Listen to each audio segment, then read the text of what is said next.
सच्चिदानंद रूपाय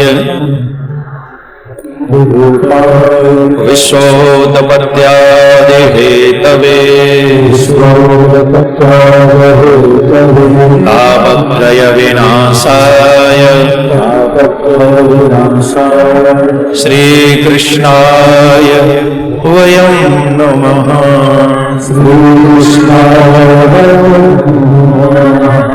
वसुदेवसुतं देवं कंसचाणूरमर्दनं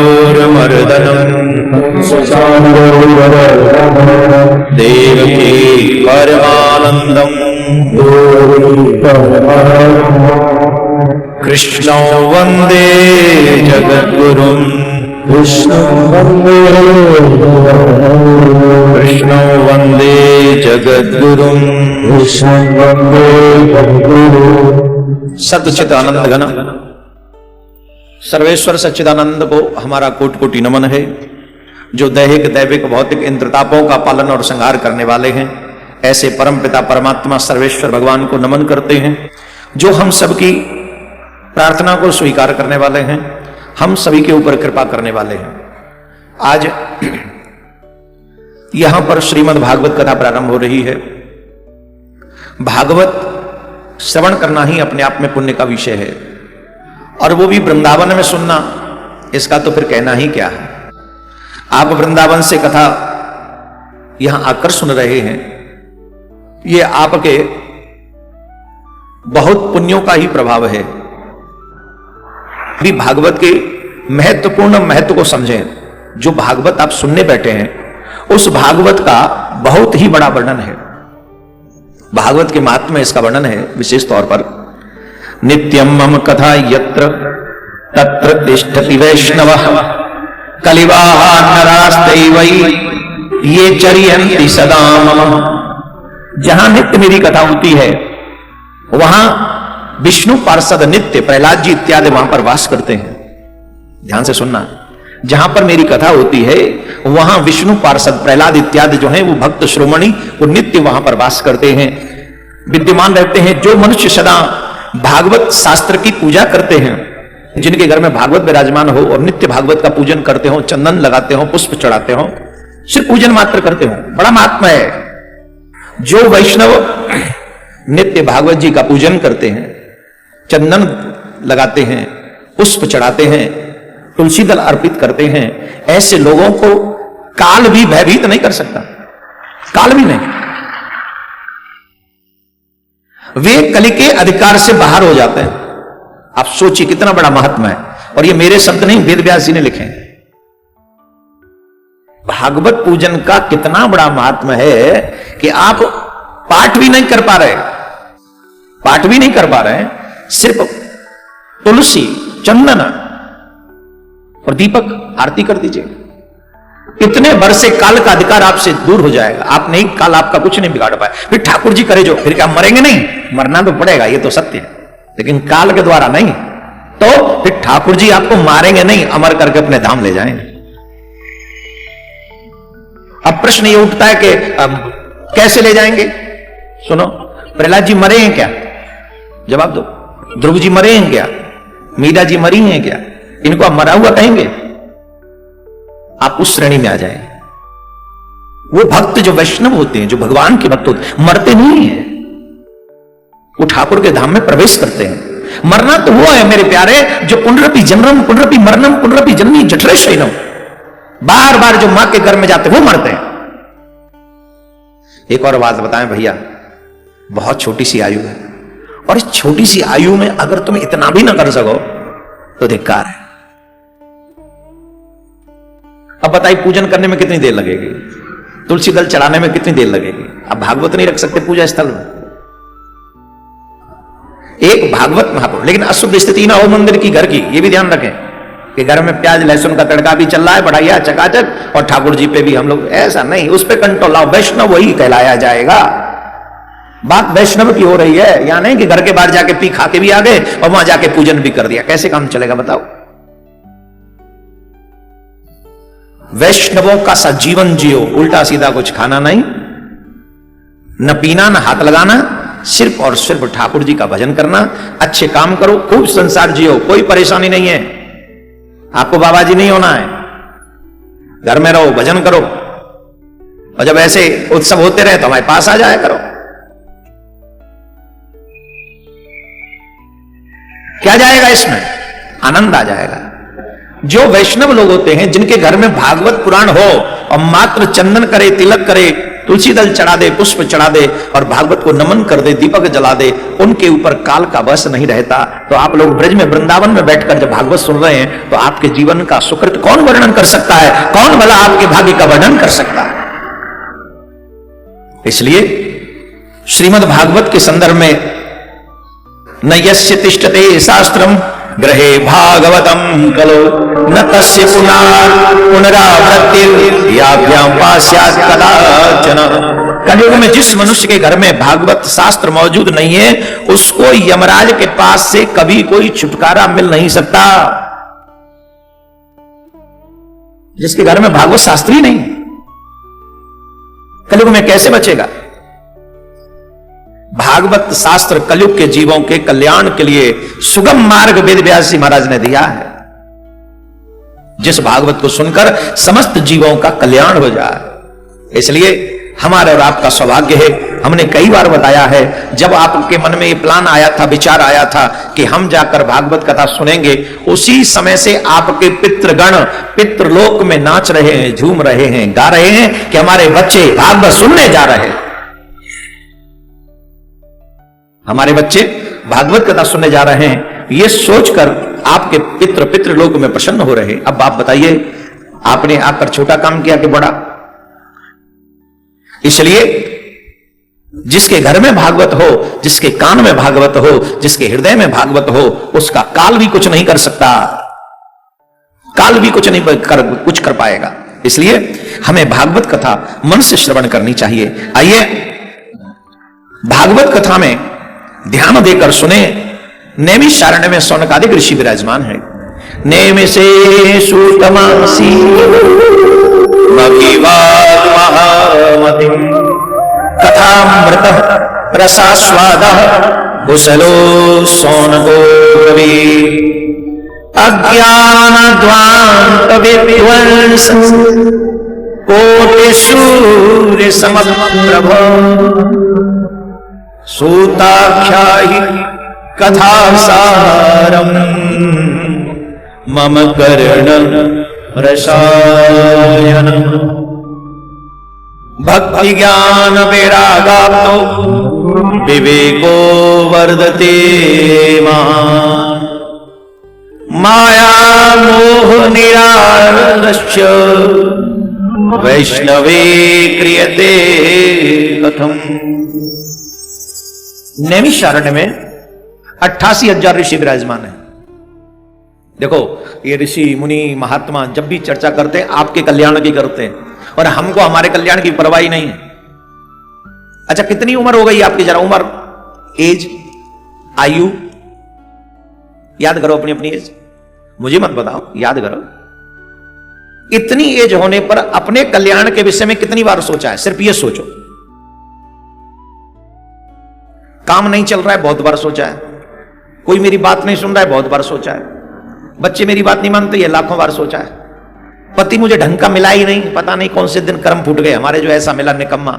ऐसी तमाम बात सोची होगी। और ऐसे पति भी रूठे पड़े हैं पत्नी से, महाराज भाग्य फूट गए जो ऐसी मिली, है ना। तो पति अपने आप में भाग फोड़े बैठा है, पत्नी अपने आप में, तमाम चिंतन वही बना हुआ है। बेटों का, बच्चों का, बेटियों का चिंतन बना हुआ है, काम का चिंतन बना हुआ है, परिवार का चिंतन बना हुआ है। इन सब का चिंतन है, लेकिन क्या चिंतन कभी किया है कि मेरा कल्याण कैसे होगा? उसकी चिंता है? नहीं है। हमें चिंता नहीं है।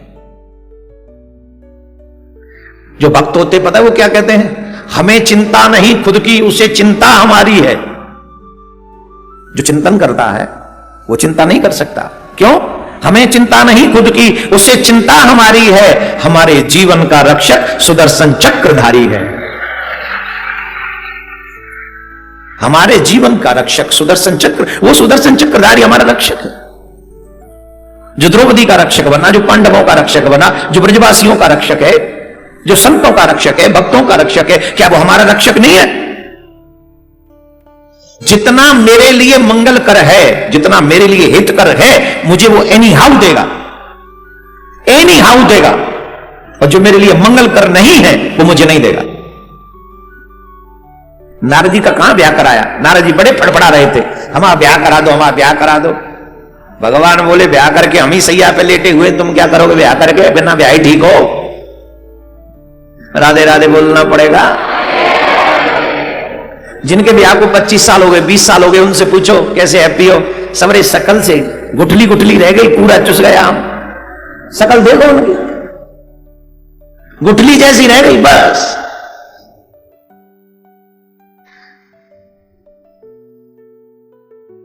शादी सुख का साधन होता तो सबको सुख मिलता, तो क्या बैरागी सुख का साधन है? तमाम बैरागी आश्रम बना के बैठे हुए। तो ये सुख किसी विशेष स्थिति में नहीं, सुख तो ठाकुर के प्रेम में ही है, उसकी कृपा में ही है। इसलिए चिंता नहीं, चिंतन करो। हमें चिंता नहीं खुद की, उसे चिंता हमारी है, उसे चिंता है ना। अच्छा एक बात बताओ, तुम्हारी रक्षा दुनिया ज्यादा अच्छी कर सकती है कि ठाकुर जी? जोर से बोलो। तो क्यों नहीं छोड़ देते अपनी सारी जिम्मेदारी उस पर? ना छोड़ी मैया हैं? क्या कर रहे हैं? गुड़ खा रहे हैं? सब छोड़ के आए ठाकुर जी पे। हाँ कोई नहीं, बाद में बात कर लेंगे तुमसे। देखो एक बात बताएं, यहां से कहना बहुत आसान है, जिस दिन यहां से समझ लोगे ना उसे, फिर तुम्हें वो आनंद आएगा जो ब्रह्मांड में कहीं नहीं मिल सकता। वो आनंद तब आएगा जब यहां से समझो। यहां से कहना तो बहुत आसान है, हम तो सब छोड़ के बैठे थे, तो बैठे यहां बैठे हैं, पर वही क्या संसार यहां नहीं बैठा तुम्हारे संग? यहां से उठते ही सब लोग व्हाट्सएप चेक करेंगे किस किस का मैसेज आया, बताओ पहले चेक करो। कई लोग तो यहीं फोन लेके बैठे रहते हैं, क्यों? बोले माया है। तो इसलिए हम आपसे कहेंगे चिंता नहीं, चिंतन कीजिए।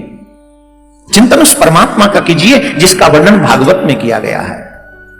सत्यम परम धीमहि जन्माद्यस्य यतोऽन्वयादितरतस्यार्थेषु विघ्नस्फुटान् तेने ब्रह्महृदाय आदिकवये मुह्यन्ति यत्सूरयो तेजोवान्मृतं यथा विनिमयो यत्र सर्गो मृषा धाम्ना स्वेन सदा निरस्तकुहकं सत्यम परम धीमहि।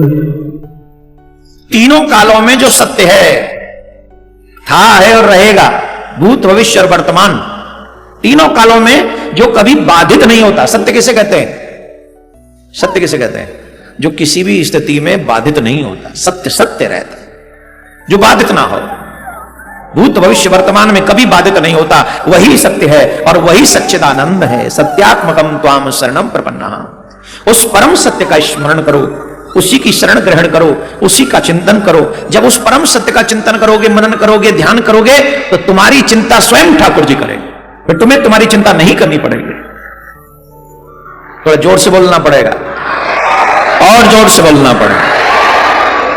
नैमिषारण्य में 88,000 ऋषिगण विराजमान थे और 88,000 ऋषिगण विराजमान होकर सूत जी महाराज को जब देखा कि आए हैं, उनके चरणों में प्रणाम किया, उनको विराजमान किया, सुंदर आसन दिया और सुंदर आसन पर उनको विराजमान कराकर उन्होंने कहा, आपका जो ज्ञान है अज्ञान ध्वांत विध्वंस, आपका जो ज्ञान है करोड़ों सूर्यों के समान है और हमारे अज्ञान रूपी तिमिर को नष्ट करने के लिए पर्याप्त है। इसलिए हमारे कर्ण प्रिय रसायन रूप श्री ऐसे रस का, ऐसी कथा का, ऐसे महात्मा का वर्णन कीजिए जो हम सबके लिए कल्याणकारी है। ऊपर से कहा जो भक्ति को बढ़ाने वाला हो, जो वैराग्य को बढ़ाने वाला हो, जो ज्ञान को बढ़ाने वाला, विवेक को बढ़ाने वाला हो। ध्यान से सुनना, आजकल व्यक्ति इंटेलिजेंट तो है पर विवेकी नहीं है। युवाओं से कहना चाहूंगा, ध्यान से सुनना, every youngsters listen to me please. आज व्यक्ति अपने आप को इंटेलिजेंट तो बना रहा है पर विवेकवान नहीं। विवेकशील व्यक्ति कभी भी अपना नाश नहीं कराता, न तो वाणी से, न कर्म से, न स्वभाव से। आज जो व्यक्ति अपने आप को इंटेलिजेंट कह रहे हैं वो अपना नाश ही करा रहे हैं। विचार नष्ट हो चुके हैं, कर्म नष्ट हो चुका है। दोयम दर्जे का कर्म है महाराज इस समय, दोयम दर्जे का है कि नहीं? ईमानदारी से बताओ। बड़ों का सम्मान नहीं, छोटों से प्यार नहीं, अपने साथ के लोगों के साथ अच्छा व्यवहार नहीं, सबके प्रति कूट कूट के जहर भरा पड़ा है, द्वेष भरा पड़ा है। हां या ना? सबको पीछे छोड़ने की जिद है। अरे कई बार तुम अपने घर वालों को ही पीछे छोड़ के आगे जाना चाहते हैं। इतना गिरावट है चरित्र में, विचार में, विवेक में, स्वभाव में। अब बोलो हां जी कि ना जी? जोर से बोलो। इंटेलिजेंट तो है, इंजीनियर है, डॉक्टर है,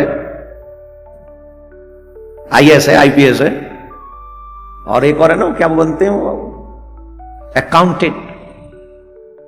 इंटेलिजेंट तो सीए, इंटेलिजेंट तो है, इंटेलिजेंट पद पालिए, डिग्री पालिए, उसमें तो कोई कमी नहीं। लेकिन ईमानदारी से बताओ, विवेकी हो क्या? विवेकी हो? विवेक है? विवेक किसको कहते हैं? जो अच्छे और बुरे में फर्क महसूस करा दे, वही विवेक है। जो अपना बुरा ना होने दे, वो विवेक है क्या? रामायण में स्पष्ट वर्णन है, बिना सत्संग के विवेक जगेगा ही नहीं। आज व्यक्ति बिजनेसमैन बड़ा हो सकता है, आज व्यक्ति डॉक्टर बड़ा हो सकता है, आज व्यक्ति नेता बड़ा हो सकता है, आज व्यक्ति अपने क्षेत्र में सबसे बड़ा हो सकता है, पर विवेकवान नहीं। विवेकवान वही सबसे बड़ा है जिसके जीवन में सत्संग है। बड़े लोगों के लिए तो एक बात कही गई है, बड़े भय तो कावे जैसे पेड़ खजूर, पंछी को छाया नहीं फल लागे अति दूर। ऐसे बड़े इंसान किसी के काम के नहीं जो मिले भी ना आसानी से। आसान है क्या? ये बड़ा होने का क्या फायदा बताओ? बोलो बोलो बोलो। तुम्हारे घर में भंडार भरे पड़े हो, लेकिन भूखा तुम्हारे द्वार से लौट जाए, तुम काहे के बड़े हो? किसी काम के नहीं, किसी काम के नहीं। बड़े होना बड़ी बात नहीं है, विवेकवान होना बड़ी बात है। यहां पर कहा है विवेको वर्धते महान, जिससे विवेक बढ़े। याद रखिए मेरे भाई बहन, युवाओं से मेरा आग्रह है, बहुत बड़े व्यक्ति बनने की कोशिश मत करो, पहले विवेकवान बनने की कोशिश करो। आप भी अपनी योजना, जीवन की योजना अगले जन्म तक की बनाओ। अगर सोचोगे कि मुझे नेक्स्ट 5 साल में सबसे रिचेस्ट बनना है, तो विवेक नष्ट हो जाएगा, फिर तो कुछ भी करके बनोगे। उसके लिए तो तुम्हें कुछ भी करना है ना, फिर तो करोगे। लेकिन जब तुम अगले जन्म तक का लक्ष्य लेकर चलोगे, जब विवेकवान बन जाओगे, तो तुम बुरा नहीं कर सकोगे, तब तुम थम जाओगे। क्योंकि अगले जन्म की बात जब सोचोगे तो बीच में भगवान आ जाएंगे। कौन आ जाएंगे? जोर से बोलो। और फिर यह भी पता चल जाएगा कि वही अगला जन्म देंगे। हाँ या ना? और जब यह पता चल जाएगा कि वही अगला जन्म देंगे, तो वो अगला जन्म अच्छा कैसे देंगे, फिर उस पर रिसर्च करोगे। हाँ या ना? और फिर वो अच्छा जन्म दे सकें या अगला जन्म ना दें, उसके लिए प्रयास करोगे। यही विवेक है। और फिर तुम्हारा अगला जन्म होगा ही नहीं। इसी विवेक का इस्तेमाल करोगे तो यहीं से कल्याण हो जाएगा। बोलो राधे राधे। और धीरे बोलो, और धीरे बोलो। पापी कहीं के। विवेको वर्धते महान, व्यक्ति को विवेकवान होना चाहिए।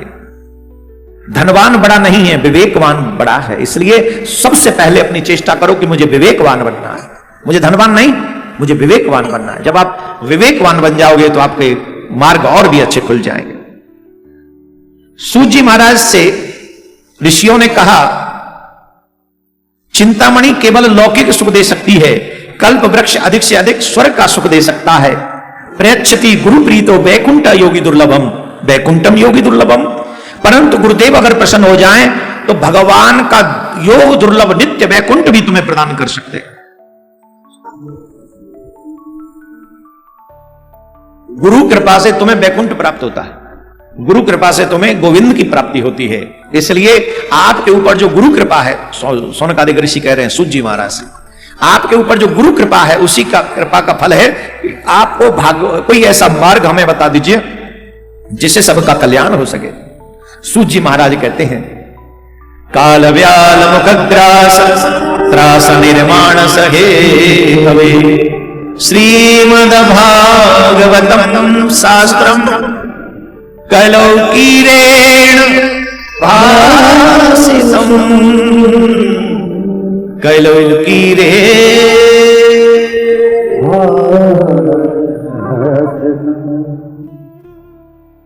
इस कल काल में काल अपना काल रूपी अजगर, ब्याल, सर्प, काल रूपी अजगर अपना मुंह फाड़ के व्यक्ति की तरफ दौड़ रहा है।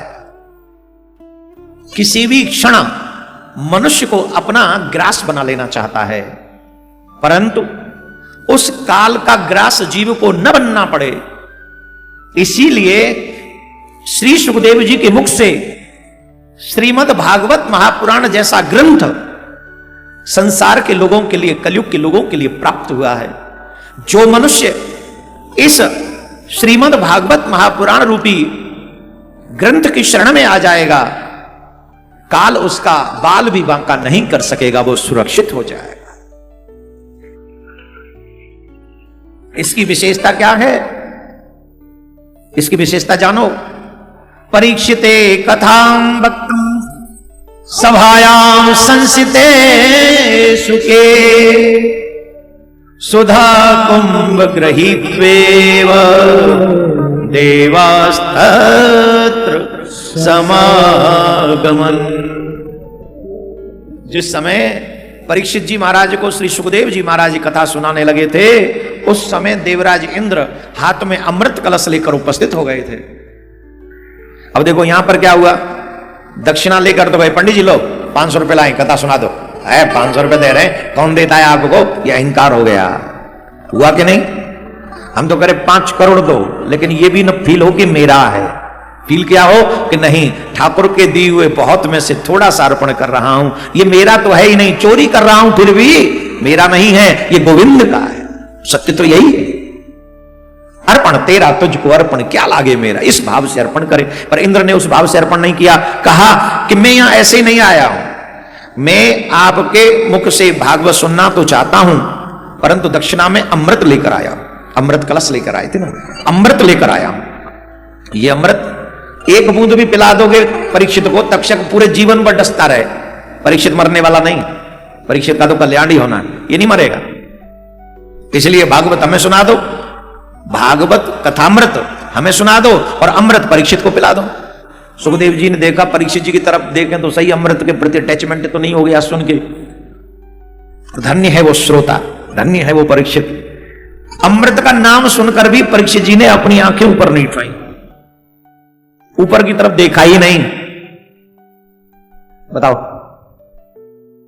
और तुम्हें अगर अमृत की नहीं 2-4 लाख रुपए की बात कर दी जाए कि वो गेट के बाहर जो पहले जाएगा उसे 5 लाख रुपए मिल जाएंगे, तो यहां मुश्किल ही मिलेंगे एक आध आदमी। कांच मांच चौड़ तोड़ दे वो बाहर वाला,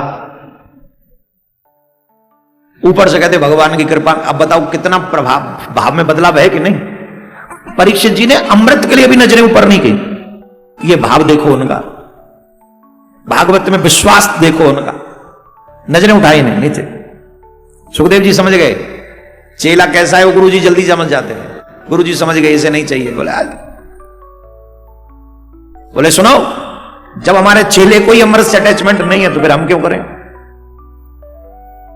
अवक्तास्य विज्ञाय न ददोस कथामृतम श्रीमद्भागवती वार्ता सुराणामपि दुर्लभ। ये भागवत अभक्तों का विषय नहीं है। आजकल हमको बड़ा दुख होता है जब देखते हैं कि व्यासपीठ पर भी मर्यादा का पालन नहीं होता। तो अभक्तास, अभक्तों के लिए भागवत नहीं, भक्तों के लिए। अच्छा, कई बार जो लोग भटकते हैं ना, वो कौन है? वो अभक्त हैं, भक्त नहीं। गंगा गए तो गंगादास, जमुना गए तो जमुनादास, ये अभक्त हैं, सच्ची भक्ति नहीं है। जितकू दिखे भरी परात, उतकू नाचो सनिया रात। कौन है? अभक्त हैं। कथा भागवत भक्तों का विषय है, अभक्तों का विषय नहीं है। अभिमान लेकर आओगे, कोई भी प्रकार का अभिमान, भागवत आपका क्या लाभ करेगी। देवराज इंद्र को भागवत सुनने को नहीं मिली, देवराज इंद्र चले गए। ब्रह्मा जी इत्यादि से चर्चा हुई, ये विषय बड़ा है इसलिए शॉर्टकट में समझ लो। भागवत देवराज इंद्र जैसे व्यक्तित्व को नहीं मिली और वो हमें मिल रही है। ये क्या छोटी बात है। देवराज इंद्र जिस भागवत को सुन ना सके, वो भागवत हमें सुनने को मिल रही है, ये बड़ा सौभाग्य। भागवत में एक प्रसंग आता है, भक्ति नारद संवाद। जब भागवत महात्मा का चर्चा होती है तो भागवत महात्मा में यह प्रसंग आया कि भाई हम वृंदावन में देवर्षि नारद जी को जब भक्ति मिली तो उन्होंने कहा कि मैं तो यहां आकर जवान हो गई, लेकिन मेरे पुत्र वृद्ध हो गए यहां पर आकर, ऐसा क्यों? क्या करें बताओ? प्रश्न यह है कि वृंदावन में भक्ति जवान क्यों हुई? भक्ति जवान हो गई, ज्ञान वैराग्य वृद्ध कैसे हो गए? जब नारद जी वहां से जा रहे थे तो उन्होंने देखा एक स्त्री दुखी है, तो नारद जी ने आवाज लगाई। नारद जी सोचने लगे बेचारी दुखी है, इसके दुख का निवारण कैसे होगा? संत वही जो किसी का दुख न देख सके, दुखी दिखे पर मन में आए कि स्त्री है, कहीं ऐसा ना हो इसे बुरा लग जाए, तो जाने लगे। जब संत नारद जी जाने लगे तो उस स्त्री ने पीछे से आवाज लगाई, वो साधु क्षणं तिष्ठ म चिंतामपि नाशय दर्शनम तव लोकस्य सर्वथा गहरम परम। वो साधु क्षणं तिष्ठ, आप थोड़ा रुकिए, मेरी बात सुनिए। हे महाराज, मैंने सुना है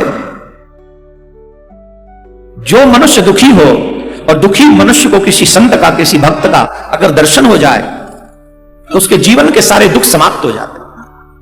आज मेरा सौभाग्य है कि मुझे आपका दर्शन हो रहा है। हे प्रभु, आप मेरी प्रार्थना सुने। पूछा नारद जी ने, तुम कौन हो? बताओ, क्यों दुखी हो? किस लिए परेशान हो? क्या कारण है? अपना कारण, अपने दुख का कारण बताओ। कहा उन्होंने, हे महाराज, अहम भक्तिरितिम ख्याता मोर तनयोर्मतो ज्ञान वैराग्य नामानो काल योगे न जर्जरो उत्पन्ना द्रवणे साह वृद्धिं कर्नाटके गतः क्वचिन् क्वचिन् महाराष्ट्रे गुर्जरे दीनतां गतः। महाराज, मेरा नाम भक्ति है और ये मेरे दोनों पुत्र हैं ज्ञान वैराग्य। कलयुग के प्रभाव से ये जर्जर मतलब वृद्ध हो गए, और जब मैं वृंदावन में आई तो वृंदावनम पुनः प्राप्य नवीन एवं स्वरूपिणी, जब मैं वृंदावन में आ गई तो मैं जवान हो गई। हालांकि मैं जब गुजरात पहुंची तो वृद्ध हो गई थी, वहां महाराष्ट्र में जवान हो गई थी। अब महाराष्ट्र में जाइए, कोई आया महाराष्ट्र से यहां? हाँ, देखो मराठी भक्त भी आए हैं, और महाराष्ट्र में तमाम भक्तों ने भक्ति की धारा ही बना दी थी। महाराष्ट्र में पंढरपुर तो जानते हैं आप लोग, सब सुने होंगे, है?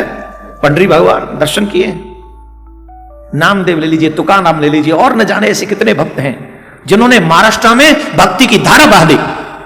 और महाराज, महाराष्ट्र में जो भक्त हैं ना, या तो भक्ति करते नहीं है, पूरे डेडिकेशन के साथ करते। मैंने देखा है उनको। मैं महाराष्ट्र के भक्तों की प्रशंसा वृंदावन से कर रहा हूं। इतना अद्भुत उनका भक्ति का डेडिकेशन है, समर्पण है। और भक्ति वही है जहां दिखावा ना हो, समर्पण हो। हे महाराज, मैं जब वृंदावन आई तो मैं जवान हो गई, लेकिन मेरे दुख का कारण यह है कि मेरे पुत्र दोनों वृद्ध हो गए। वृंदावनस्य संयोगात् पुनस्तु तरुणेन वा धन्यं वृंदावनं तेन भक्ति नृत्यति यत्र च। भक्ति ने कहा, महाराज हमको एक बात समझ में नहीं, परीक्षित जी ने इस कलयुग को छोड़ा ही क्यों? कलयुग को मार डालते तो सारा बात ही खत्म हो जाती, क्यों छोड़ दिया ऐसे? तो नारद जी कहते, जानती हो क्यों छोड़ा? बोले क्यों? सुनो, यत् फलम नास्तिम तपसा न योगे न समाधेन तत्फलम लभते सम्यक् कलोके सर्व कीर्तनात्। जो फल तपस्या, योग एवं समाधि से भी नहीं मिलता, कलयुग में वही फल भगवान की कथा से और भगवान के कीर्तन से प्राप्त हो जाता है। भगवान की कथा के और भगवान के नाम संकीर्तन के जो दो साधन हैं, ये कलयुग के प्राणियों के लिए सहज मुक्ति देने वाले हैं। सहज मुक्ति, तत्फलम नास्तिम तपसा, वही फल, यत् फलम नास्तिम तपसा न योगेन समाधिना तत्फलम लभते सम्यक् कलो केशव कीर्तनात्। कल काल में वही केशव के कीर्तन और कथाओं से कल्याण हो जाता है। इसलिए कलयुग को छोड़ दिया था राजा परीक्षित ने। किसके लिए छोड़ा था? हम सबके लिए। तो महाराज भक्ति महारानी को कहते हैं, इसीलिए राजा परीक्षित ने छोड़ दिया इन्हें, क्योंकि कलियुग के जीवों का कल्याण हो सके, इसलिए कलियुग को मारा नहीं। हे महाराज, आप समझिए बहुत ही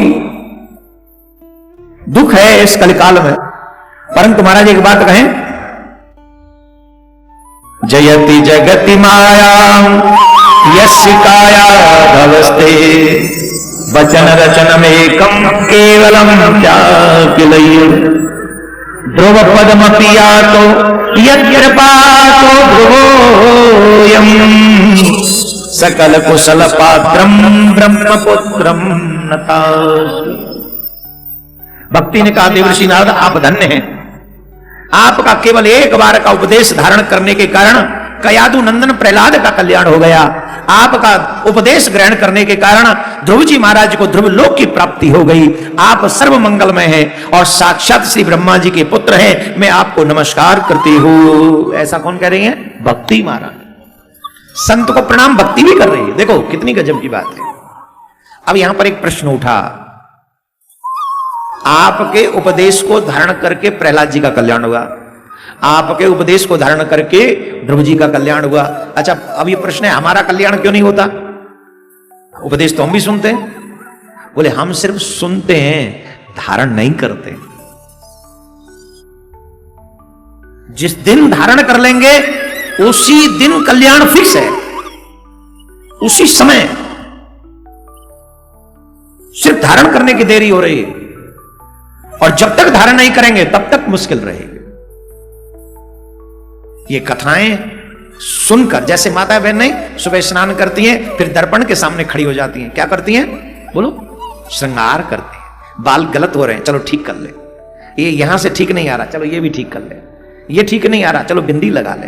यहां थोड़ी झुर्रियां पड़ गई हैं, चलो इनको खिंचवा ले थोड़ी सी।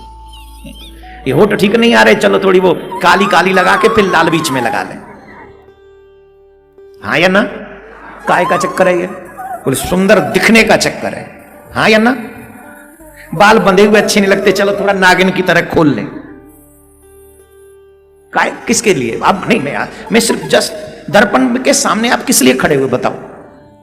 सुंदर बनने के लिए ना, कि जहां कोई कमी हो उसे थोड़ी सेट साट कर ले, थोड़ा ठीक ठाक कर ले, यही ना? जवाब तो दो, पक्की बात है ना यही? हाँ, भागवत दर्पण है।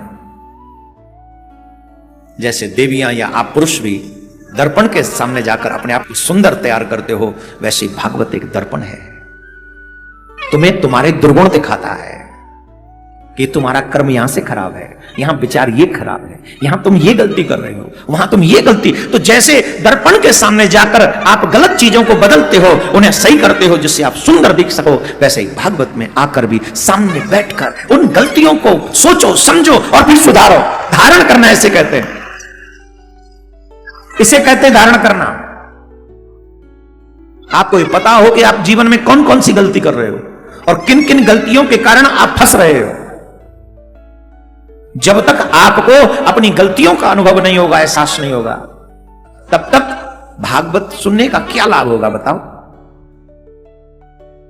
दर्पण के सामने जाओ और देख रहे हो बड़ा विकराल है, बाल बूल बिखरे हुए हैं, मुंह पे भी बड़ी गंदगी छाई हुई है, आंखों से गंदगी बह रही है, मुंह से भी गंदगी बह रही है, और फिर भी तुम साफ न करो तो लोग तो नहीं कहेंगे you are looking very beautiful and handsome. कोई नहीं कहेगा। क्यों? तुम देखकर भी नहीं सुधर रहे, तुमने देख के भी अपनी गलती को इग्नोर किया। The same thing in Bhagwat. अगर आप सुनकर भी ना समझो, गुरु के उपदेश को सुनकर भी तुम अपने आप में जीवन में बदलाव न करो, तो तुम तो वही चिकने घड़ा हो जिस पे कितना भी पानी डाल दिया जाए। घड़े के नाम पे मुझे एक कहानी याद आ गई। बारिश हो रही थी भयंकर, एक घड़ा छत पे रखा हुआ था, पूरी बारिश होकर निकल गई, घड़े में एक बूंद नहीं आई। घड़े ने शिकायत की भगवान से, महाराज इंद्र पक्षपात करता है। इंद्र पक्षपात कैसे? बोले सब जगह बारिश हुई और बारिश हुई, सब पात्र भर गए, लेकिन मैं खाली का खाली रहा, मुझे कुछ नहीं मिला। भगवान बोले ऐसे कैसे संभव है? बोले यही हुआ, पूरी बारिश होके चली गई लेकिन घड़े में एक बूंद भी पानी नहीं आया मुझ में। क्यों? भगवान ने पूछा, चलो हम इंद्र को बाद में समझाएंगे, पहले तुम ये बताओ तुम रखे कैसे थे? बोले मैं औंधा रखा था, उल्टा,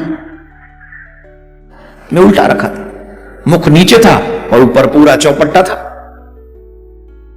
भगवान बोले तेरी गलती है इंद्र की। इंद्र ने तो सबके लिए जल बरसाया, बादलों ने तो सबके लिए जल बरसाया, लेकिन तुम ही लेना ना आया तो वो क्या करे? तुम्हें लेना आना चाहिए ना। कई लोग उसी घड़े की तरह उल्टे पड़े हैं। कितना भी सुना लो, कितना भी समझा लो, लेकिन उनके जीवन में कोई परिवर्तन आने वाला नहीं। और दोष देते हमें तो कुछ मिला नहीं ना। मेरे प्यारे, जिस भागवत रस ने जिन लोगों का कल्याण कर दिया, अद्भुत अद्भुत चमत्कार कर दिए, वही भागवत अगर तुझे कुछ नहीं दे पा रही, इसका मतलब तुम उस घड़े की तरह उल्टे पड़े हो। तुम्हारी मिस्टेक है, तुम्हें लेना आना चाहिए। ध्रुव जी ने लिया तो ध्रुव हुए, प्रहलाद जी ने लिया तो प्रहलाद जी हुए, नारद जी ने तो तमाम विचार कंस इत्यादि को भी दिए थे, उन पे क्यों नहीं बने? वो तो नहीं बन पाए भगत, वो तो वैसे ही रहे। भाई कंस और रावण ये सब नारद जी की रिस्पेक्ट करते ही थे। कितने दैत्यों ने कृष्ण नारद जी को अपना आदर दिया ही है, लेकिन वो तो भक्त नहीं बने क्योंकि उन्होंने धारण नहीं किया। आप धारण कीजिए, आपको अवश्य गोविंद की प्राप्ति होगी। बोलो राधे राधे। जोर से बोलना पड़ेगा और जोर से। नारद जी महाराज ने कहा, मुक्तिम दासीम ददो तुभ्यम ज्ञान वैराग्य का विमोह पोषणम स्वयं रूपेण वैकुंठे त्वं करोषि च। हे देवी, भगवान ने तुम्हारे ऊपर कितनी बड़ी कृपा की है। भक्ति को दासी के रूप में कौन दिए मालूम? मुक्ति। ये जो मुक्ति हम चाहते हैं, ये कौन है? ये भगवान की दासी, भक्ति की दासी है। कौन है? भक्ति की दासी मुक्ति। जो मनुष्य सच्चे हृदय से भगवान की भक्ति करता है, वो संसार सागर से सहज मुक्त। अरे भक्ति थोड़ा इशारा कर दे, ये बड़े प्रेम से आदर से पूजा कर, मुक्ति हो जाएगी। मुक्ति का मतलब है संसार में नाना, ठाकुर के पास। और भक्तों की मुक्ति मतलब यही है कि गोलोक का वास, ठाकुर के चरणों में वास, ठाकुर से मिलना, उन्हीं का दर्शन, उन्हीं के गुणानुवाद, यही है भक्ति, यही है मुक्ति। और ये भक्ति के पद चिन्हों पर ज्ञान वैराग्य भक्ति के पुत्र हैं, मुक्ति भक्ति की दासी है। सर्वोपरि कौन हुई? जोर से बोलिए, भक्ति। और वही भक्ति किसकी कृपा से मिलती है? जोर से बोलो। बिना गुरु कृपा के वो भक्ति नहीं मिलती, वो प्रेम, वो स्नेह भगवान के चरणों में नहीं हो पाता है। इसलिए हमें अपने गोविंद की प्राप्ति के लिए जीवन जीना चाहिए। भक्ति का दुख देखा नारद जी ने, बोले चिंता मत करो, हम तुम्हारे दुख को दूर करने का प्रयास करेंगे। तो भागवत कथा सनकादिक ऋषियों ने ज्ञान वैराग्य को श्रवण कराई। बोलो राधे राधे। और ज्ञान वैराग्य के कारण, भक्ति के पुत्र ज्ञान वैराग्य का भागवत कथा सुनने के कारण उनका कल्याण हो गया। भागवत में भक्ति नारद संवाद के प्रसंग के बाद एक और कथा आती है, धुंधकारी की कथा, गौकर्ण धुंधकारी आत्मदेव धुंधली की कथा। इस प्रसंग को भी आप थोड़ा सा समझिए। धुंधली, धुंधकारी, गौकर्ण और आत्मदेव। आत्मदेव के पुत्र नहीं तो भी रो रहे थे, संत कृपा से आत्मदेव को पुत्र हुए तो भी रो रहे थे। जिनके पुत्र नहीं है वो भी दुखी हैं, और जिनके पुत्र हैं वो भी दुखी हैं। एज ए गुरु मुझे सबसे मिलना होता है, कई लोग मिलते हैं। महाराज, जिनके पुत्र नहीं है ऐसे लोग कम मिले, दुख के कारण मिलते हैं, लेकिन जिनके पुत्र हैं और उनको दुख है ऐसे लोग ज्यादा मिले हमें। ये गारंटी नहीं है कि तुम्हारे घर में पुत्र होगा तो तुम सुखी हो जाओगे, तुम कोई सम्राट नहीं बन जाओगे पुत्र होने से। न तुम्हारा बेटा तुम्हें सुख दे सकता है, न तुम्हारी बहू तुम्हें सुख दे सकती है, न तुम्हारा नाती तुम्हें सुख दे सकता है। अगर तुमको सुखी होना है तो मात्र तुम्हारा कर्म तुमको सुखी कर सकता है, मात्र तुम्हारा कर्म। हमको एक बात बताओ, इससे पहले कितनी बार तुम किसी के बेटे बने हो? जवाब दो, गिनती है। पिछले जन्म के पिताजी का नाम बताओ क्या है? जवाब दो। मम्मी का नाम याद है? पिछले जन्म में मम्मी कौन थी? और अगले जन्म में मम्मी पापा कौन होंगे, बता सकते हो? कितनी बार बेटा बने, कितनी बार मां बाप बने, कौन पूछता? तो हमको लगता है जिनके संतान नहीं है उनका दुख कम है, जिनके संतान ज्यादा है और है उनका दुख ज्यादा है। दुख का निवारण आत्मदेव के पुत्र ने दिया, गौकर्ण जी महाराज ने। गौकर्ण जी महाराज ने इतनी अच्छी बात आत्मदेव को कही कि तुम जिसे अपना बेटा कहते हो, क्या वो तुम्हारा साथ देगा? देगा वो तुम्हारा साथ? वो तुम्हारा साथ देने वाला नहीं है, बिल्कुल भी नहीं। देहिस्तमा सरुद्रे ये शरीर क्या है? ये जो शरीर है ये हाड़ मांस रक्त पीव और बुरी चीजों का एक गोडाउन ही तो है। जिस शरीर से आप प्रेम करते हो, ये शरीर क्या है? थोड़ी सी चमड़ी ऊपर से हटा के देखो, तुम्हें कोई देख जाए तो गारंटी है।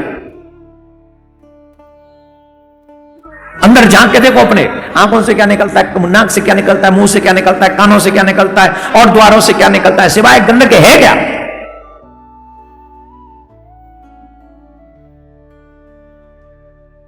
तो इस सुंदरता पर घमंड कर रहे हो, सिर्फ गंदगी का गोडाउन है। और मैं तो कहता हूं ब्रह्मांड में ऐसी कोई गंदी जगह नहीं है इंसान से ज्यादा, कोई गोडाउन नहीं है। सबसे बड़ी गंदगी का गोडाउन मानव है, सबसे बड़ा। लेकिन इतना गंदा होने के बाद भी इसके कल्याण का एक वजह है, ये भगवान का हो सकता है, ये भजन कर सकता है, ये कथा सुन सकता है, इसलिए इसका कल्याण हो सकता है। तो आत्मदेव जी को उनके पुत्र ने समझाया, पिताजी आप जिनके लिए दुखी हो रहे हो वो आपका कल्याण नहीं करने वाले। धर्म भज सततम तजलोक धर्मान सेवस्व साधु पुरुषान जहि काम कृष्णा। अगर आप सुखी होना चाहते हो तो निष्काम भक्ति करो। संसार में कोई आपका नहीं है। संत जनों की वाणी को श्रवण करो और संतों की वाणी सुनकर उनकी सेवा करो, तीर्थ में वास करो, भगवान का भजन करो, आपका कल्याण हो जाएगा। और देखो बेटे ने बात कही, पिता ने समझी और पिता का कल्याण हो गया। वो पिता भी तो अच्छा ही होगा ना कि बेटे ने बात कही और पिता ने मान ली। वो चेला भी कितने अच्छे हैं जो गुरु जी कह कह के परेशान है पर चेला मानने को तैयार नहीं। ऊपर से कहते गुरु जी हमारा कल्याण कैसे होगा? अरे जो गुरु जी कह रहे वही करो, उसी में कल्याण है, सहज कल्याण है। खैर धुंधकारी जैसा पुत्र प्राप्त करने के बाद कोई भी व्यक्ति सुखी नहीं हो सकता, ये तो सत्य है। गौकर्ण की बात पिता ने मानी, उनका कल्याण हो गया। धुंधकारी मरने के बाद में प्रेत बना, बुरी स्त्रियों ने उसे मार दिया और वो मरने के बाद में प्रेत बन गया। और ये जो प्रेत आत्माएं होती हैं ये दुख देने के लिए होती हैं, लेकिन इन आत्माओं को भी अगर कथा सुनने को मिल जाए तो इनका भी कल्याण हो सकता है। गौकर्ण जी महाराज ने मरे हुए धुंधकारी जो प्रेत बन गया था उसे श्रीमद् भागवत कथा सुनाई और 7 दिन भागवत सुनने के बाद धुंधकारी का कल्याण हो गया। धन्यम भागवत ही वार्ता प्रेत पीड़ा विनाशनिम। ये भागवत ग्रंथ धन्य है जिस ग्रंथ की कथा को सुनकर धुंधकारी जैसे पापी का भी कल्याण हो गया। बोलो राधे राधे। ऐसे नहीं, जोर से बोलना पड़ेगा। तो ये हमने भागवत संपन्न की नियम आपको बता देते हैं। नियम यह है, भागवत 7 दिन सुनी जाती है। 7 दिन भागवत सुनने का फल है। हो सके तो व्रत रहकर कथा सुने, वो संभव नहीं है तो दोपहर का भोजन हल्का करें जिससे आलस्य ना आए। एक समय भोजन लें और एक समय भोजन लेकर संभव हो तो बाकी का आपकी व्यवस्था आपको सब मिलेगा। यहाँ वो ये ना समझे कि महाराज जी 84 कोस की परिक्रमा के लिए हम लोग आए और ये तो खाने पीने पे भी कटौती कर रहे हैं। आप जम के 3 बार नहीं 4 बार खा। आजकल लोग नेगेटिव ज्यादा सोचते, पॉजिटिव कम सोचते। एक और बात बताएं, जो मनुष्य ज्यादा खाता है वो बीमार ज्यादा रहता है और जो कम खाता है वो ज्यादा जीता। यही सच है। इसलिए 40 साल के बाद तो अन्न का त्याग ही कर देना चाहिए, ऐसा माना गया है। आप न त्याग करें, एक एक रोटी सुबह शाम ले लिया करें, लेकिन सामर्थ्य अनुसार कार्य करें। नियम बता दें, इसके बाद में फिर वो बात बताते हैं जो जिसके लिए हमने आपको सिखाया। हो सके तो एक समय भोजन करके कथा सुने। व्यास जी कथा व्यासपीठ पे विराजे, उससे पहले हम लोग अपना अपना स्थान ग्रहण कर लें। 7 दिन जब तक कथा होती रहे, मनसा वाचा कर्मणा, हम किसी को दुख न दें, किसी को भी नहीं, न मन से, न कर्म से, न वचन से, किसी को भी दुख न दें। 7 दिन वैसे तो कभी नहीं देना चाहिए, 7 दिन बिल्कुल भी न दे। ब्रह्मचर्य का पालन करें। अब यहां पर याद रखें, ब्रह्मचर्य के पालन का मतलब जानते क्या है? ब्रह्मचर्य सिर्फ शरीर से ही ब्रह्मचर्य स्खलित हो वही ब्रह्मचर्य खंडित होना नहीं है। विचारिक तौर पर भी अगर आप लोग संयमित नहीं हो तो आप ब्रह्मचारी जीवन नहीं जी सके। ये महत्वपूर्ण है। अगर आपका विचार भी स्खलित हुआ तो आपका ब्रह्मचर्य खंडित हो गया। हम लोग कहते हैं ना कि 25 साल तक ब्रह्मचर्य का पालन कब होगा? जब आपके हाथों में मोबाइल नहीं होगा। कब होगा? जब आप पिक्चर नहीं देखोगे। कब होगा? जब आप शास्त्रों को पढ़ेंगे, समझेंगे, तब आप ब्रह्मचारी रह सकेंगे। आजकल 10-10 साल के बच्चों के हाथ में मोबाइल है, आप इनसे आशा करो कि 15-16 साल के बाद ये ब्रह्मचर्य का पालन करें। महाराज मैं दावे से कहता हूं 6 महीने ऊर्ध्वगामी ब्रह्मचर्य का पालन करके देख लीजिए, आप सारी शक्तियां आपके बस में होंगी। जो चाहोगे वो मिल जाएगा, जो प्राप्त करना चाहोगे वो मिल जाएगा। कब? मात्र 6 महीने ऊर्ध्वगामी ब्रह्मचर्य का पालन करें। ऊर्ध्वगामी ब्रह्मचर्य का मतलब ही है मानसिक तौर पर भी कहीं भी ब्रह्मचर्य का खंडन ना हो, दर्शन से खंडित ना हो।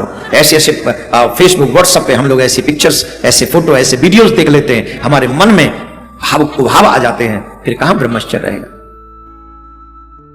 कुछ लोगों का नाम जो आजीवन ब्रह्मचारी हैं, प्रातः उठते ही ले लेना चाहिए। अगर इनके नाम प्रातः उठते ही ले लोगे तो ब्रह्मचर्य हमेशा आपका बना रहेगा। नाम ले, श्री नारद जी का नाम लेना चाहिए, नारद जी का नाम लेना चाहिए, हनुमान जी महाराज का नाम लेना चाहिए, सनक सनंदन सनातन सनत कुमार का नाम लेना चाहिए, पितामह भीष्म का नाम लेना चाहिए, और आदरणीय सर्वव्यापक श्री हनुमान जी का नाम लेना चाहिए। इन लोगों के नाम सनकादिक ऋषि, नारद मुनि, सुखदेव मुनि, हनुमान जी महाराज और पितामह भीष्म, इन 5 नामों को नित्य प्रातःकाल उठते ही स्मरण करता है, उसका ब्रह्मचर्य कभी खंडित नहीं हो सकता, उसकी रक्षा होती है। ये पांचों के पांचों उसकी रक्षा करते हैं। लेकिन कई राक्षसों के वो हाथ में लेके ही बैठे हो कि मुझे ब्रह्मचर्य पूरा करना है, और फिर कहीं हम देखें नाम लेके कैसे, ऐसे लोगों के लिए नहीं जो बाकी साधना करना चाहते हैं, ये नियम उनके लिए है। बोलो राधे राधे। तो कहते हम ब्रह्मचर्य का पालन करें, ये कुछ नियम है, नियमों का पालन कीजिए। निश्चित भागवत जो आप सुन रहे, आप जो फल प्राप्त करना चाहते हैं उससे अधिक फल की प्राप्ति आपको होगी। बोलो राधे राधे।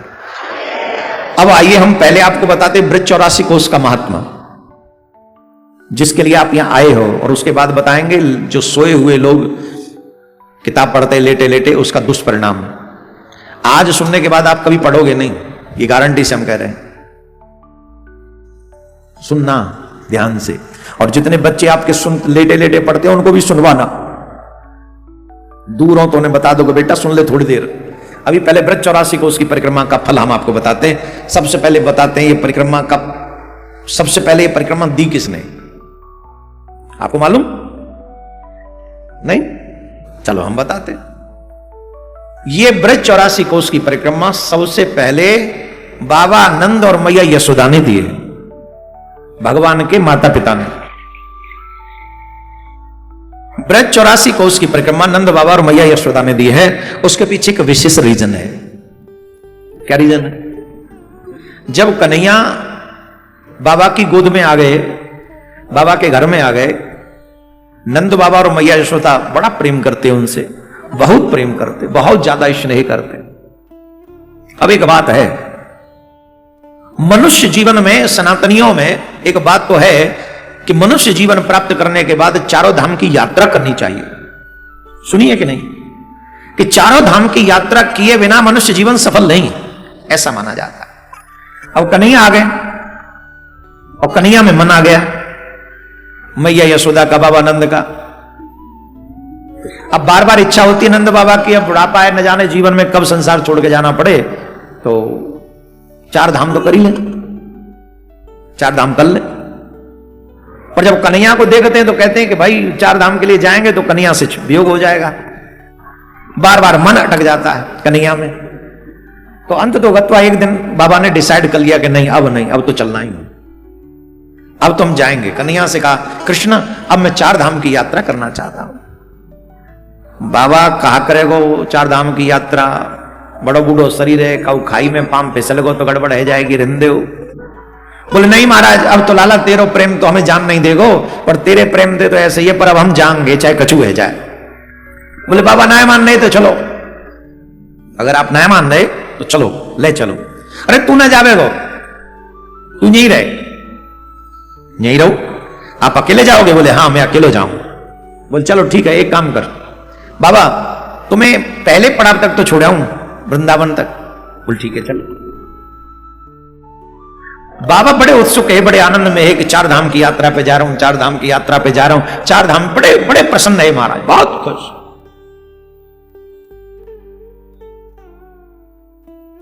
यहीं वृंदावन में पहलो पड़ा भैरव बाबा को, ज्ञान गुदड़ी पहलो पड़ा। अब सब लोग जैसे ना पूरे दिन चलो फिर शाम को सो जाओ, तो रात्रि विश्राम करते ठहर जाते।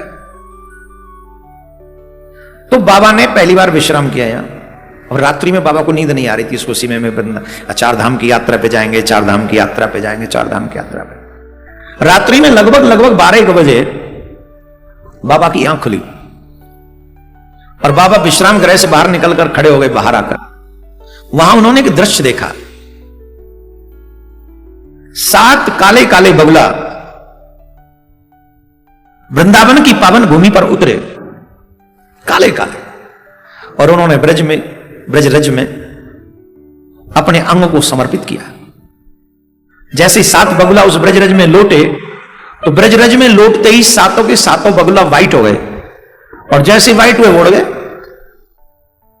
बाबा ने कहा ये कैसा आश्चर्य है, कोई बात नहीं, नारायण की कोई लीला होगी, ये सोच के उन्होंने, इतना सोच आई था कि बाबा ने उतने में 4 हंस उड़ते हुए आए,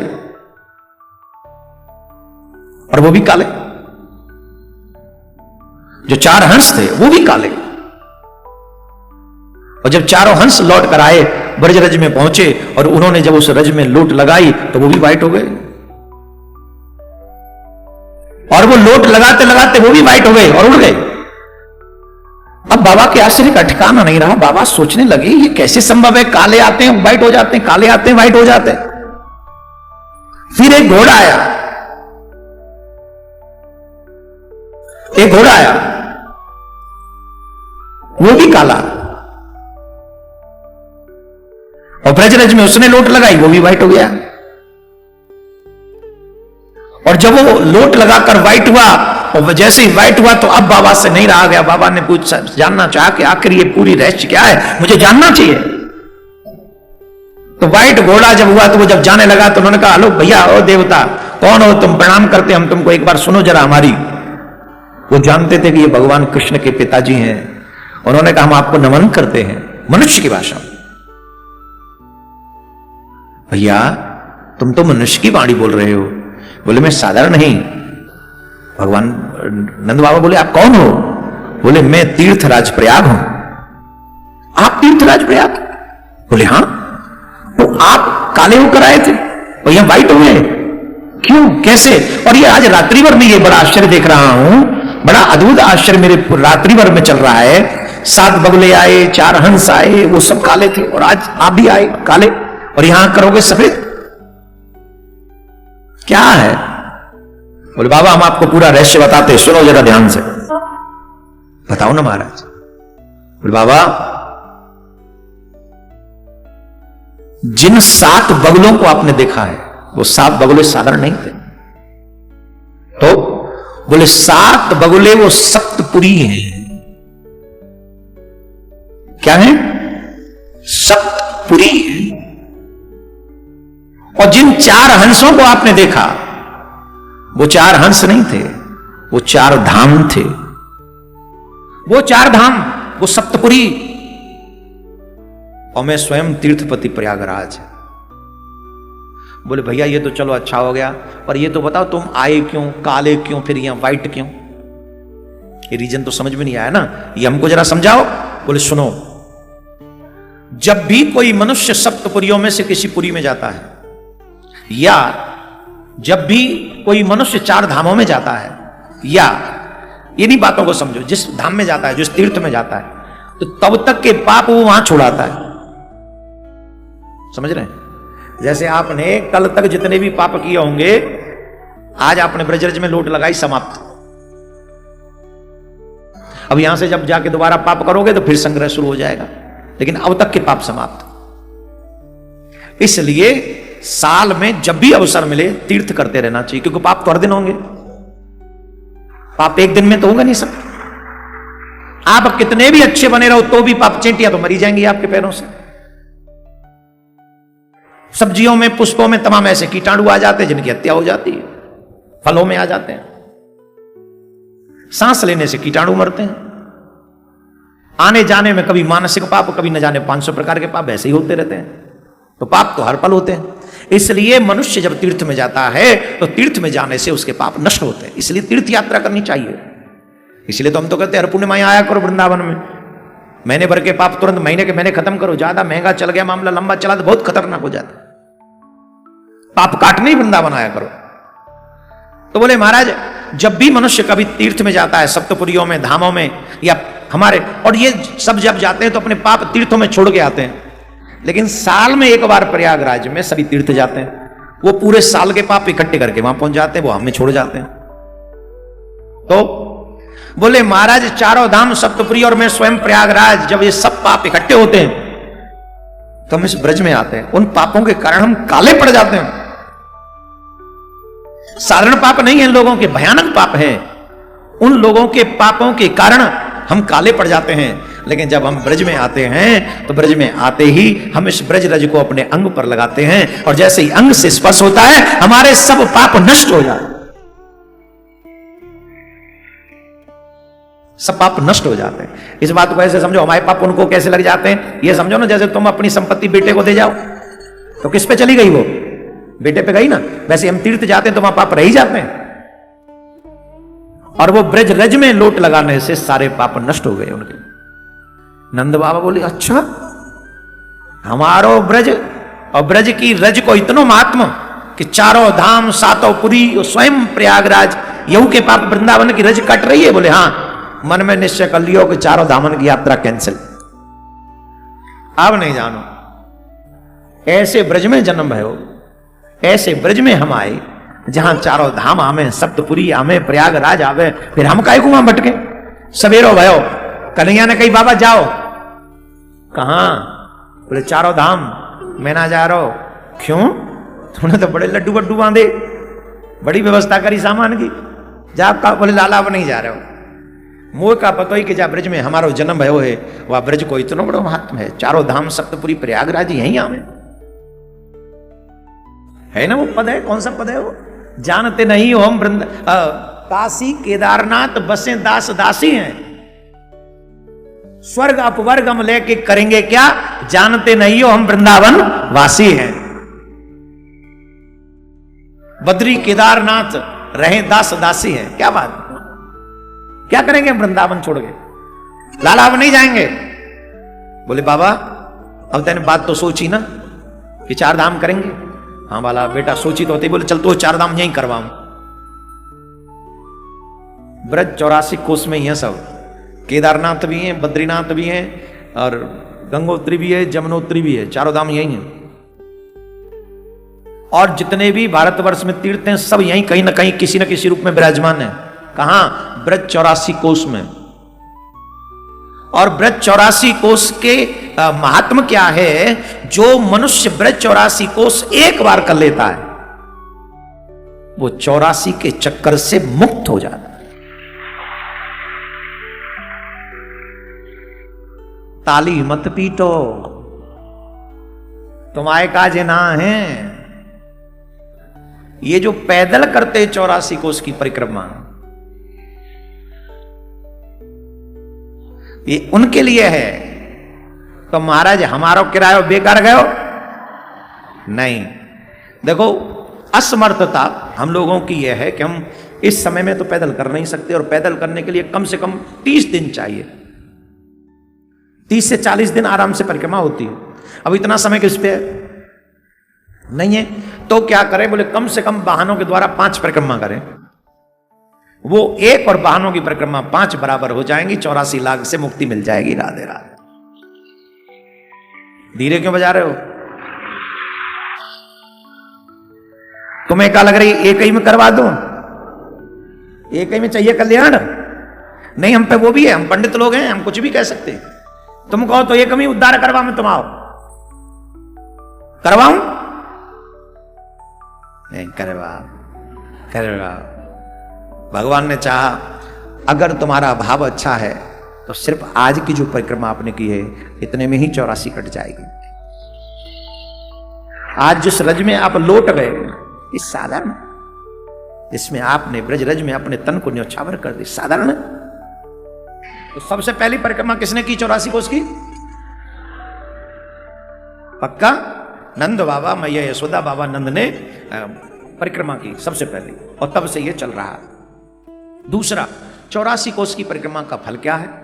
84 लाख योनियों से मुक्ति मिल जाती है, फिर उस व्यक्ति का जन्म नहीं होता, भगवान के धाम में वास करता है। ये 84 कोस की परिक्रमा का लाभ है।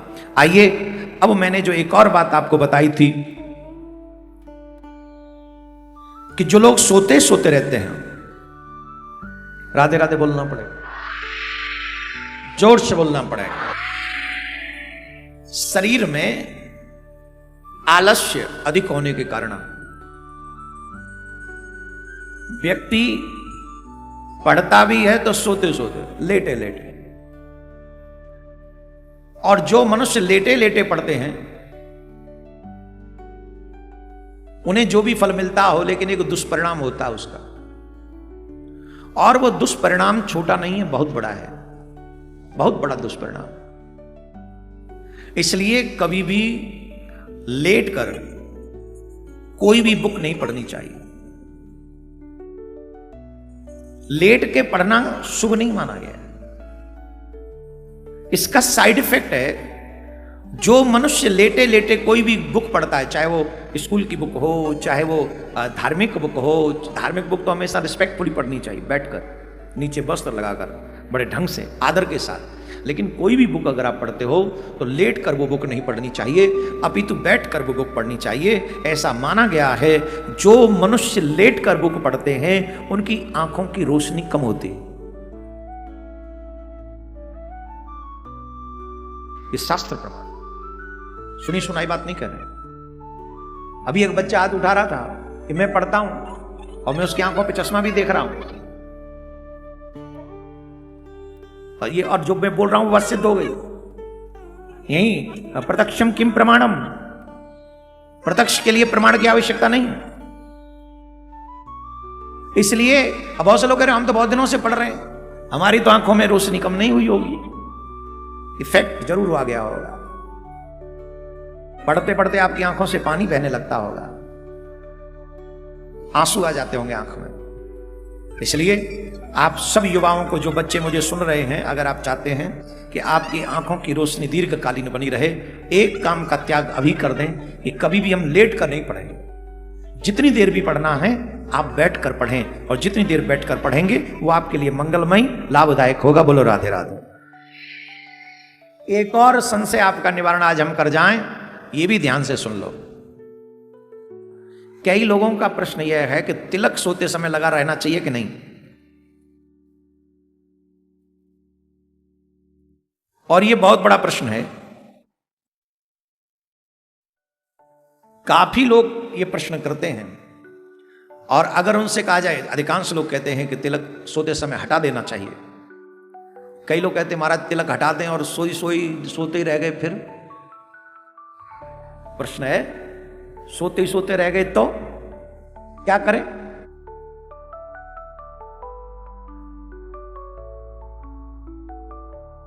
सोते हुए मस्तिष्क पर, भाल पर रोली का, चंदन का तिलक नहीं होना चाहिए, यह अशुभ माना गया। सोते समय, सोने से पहले तिलक को हटा देना चाहिए, और तिलक हट जाए उसके बाद ही हमको सोना चाहिए। अगर सोते समय तिलक हो तो उसे अशुभ माना गया। हाँ, ये बात सच है कि माथे पर तिलक अगर है और मृत्यु हो जाए तो आप नरक नहीं जाओगे, ये सत्य। लेकिन सोते सोते तिलक अशुभ है, ये भी सत्य है। अब क्या करें महाराज? बोले वहां फिर ये कार्य सिद्ध हो जाएगा। जो कार्य तिलक को करना चाहिए, अगर आपके गले में तुलसी है तो भी आपको नरक नहीं जाना पड़ेगा। समझ रहे हैं? अगर गले में तुलसी है तो भी आप बचे हुए हैं, तो गले में तुलसी रखें, लेकिन सुबह सबसे पहले जल्दी काम यही करें कि आप अपने माथे पे तिलक करें स्नान के बाद। सबसे पहला काम यही करें, और एक कागज पे लिख जाएं कि अगर हमारे प्राण निकल जाएं सोते सोते, तो जब हमारी सब यात्रा निकले तो हमारे माथे पे लंबा तिलक लगाकर ही हमको ले जाया जाए। माथे पे खूब लंबा तिलक लगाया जाए, भगवान कृपा कर। तो सोते हुए तिलक हटा देना चाहिए, शुभ नहीं माना गया है, और लेटे लेटे पढ़ना भी नहीं चाहिए, ये भी अशुभ है। तो ये दो चीजें आज आपको बताई। वृश्चिक राशि को उसकी परिक्रमा का क्या फल है वो भी आपको बताया है।